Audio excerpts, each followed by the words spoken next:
Hi everyone, I'm Michelle Kelly. Welcome to Be in the Change. I'm going to get started by reciting my inspiration. Our deepest fear is not that we're inadequate. Our deepest fear is that we are powerful beyond measure. It is our light, not our darkness, which most frightens us. We ask ourselves, who am I to be brilliant, gorgeous, talented, and fabulous? Actually, who are you not to be? You are a child of God. Your playing small does not serve the world. There is nothing enlightened about shrinking so that other people will not feel insecure around you. We are all meant to shine as children do. We were born to make manifest the glory of God that is within us. It is not just in some of us. It is in everyone. And as we let our own light shine, we unconsciously give others permission to do the same. As we are liberated from our own fear, our presence automatically liberates others. Marianne Williamson. I'd like to say welcome to everyone who's watching me for the first time, and welcome back to everybody who has seen me before.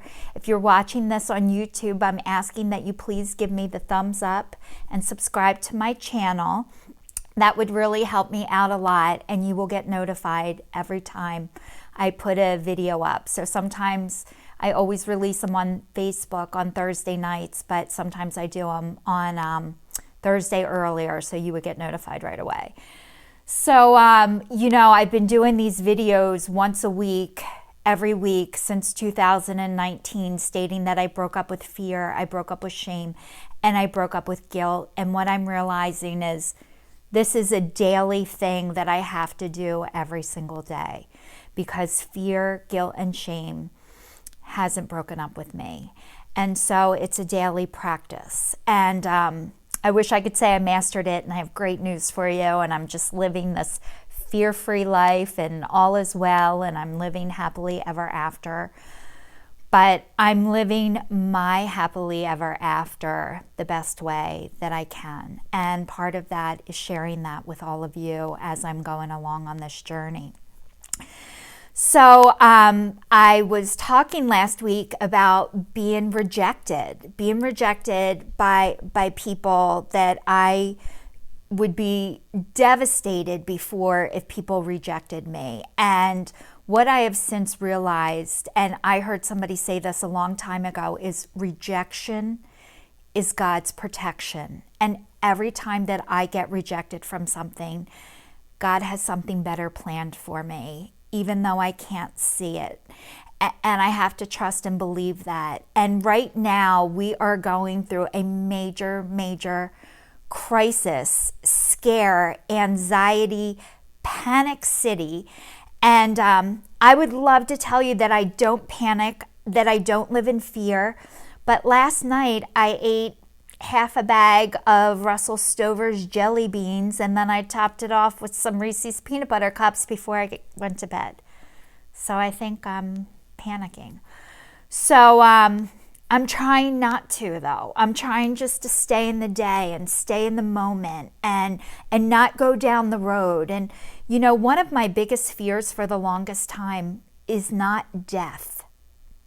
It is living that I am most afraid of, and how to do that, because I never learned how.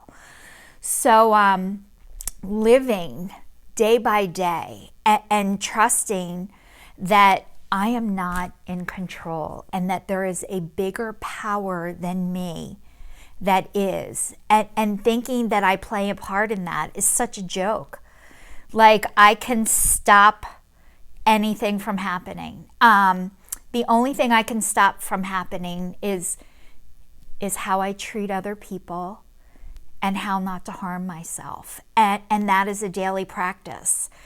When I was talking about the rejection last week and being rejected by people who aren't right for me, sometimes as you start to get better, as I've started to get better, sometimes you hold a mirror up in somebody else's face and they don't like what they see, and they tend to take it out on others. And how I know this is because I did it too. I tried to project every fear, every thing that wasn't right about me onto somebody else and hoping that they would catch it. And when they did not, I would be so pissed at the person, when really it is not somebody else's fault that I live in fear or that I'm afraid of something. But going to people that are able to help me work through that fear instead of going to people who make me feel bad for having it.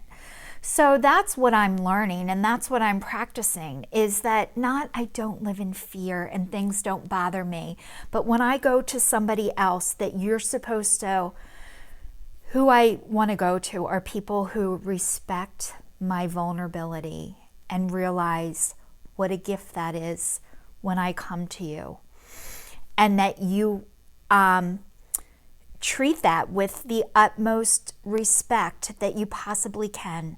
Those are the people that I need to be around. So the one thing that I have learned is hurt people. And that the people who act like they need love the least are the ones who need it the most.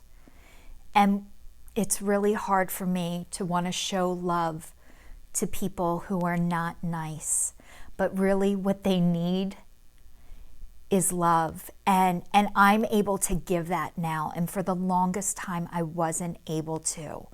So I can show love to people that are very difficult to love. And the reason why they're so difficult to love is because they don't believe that they are worth it.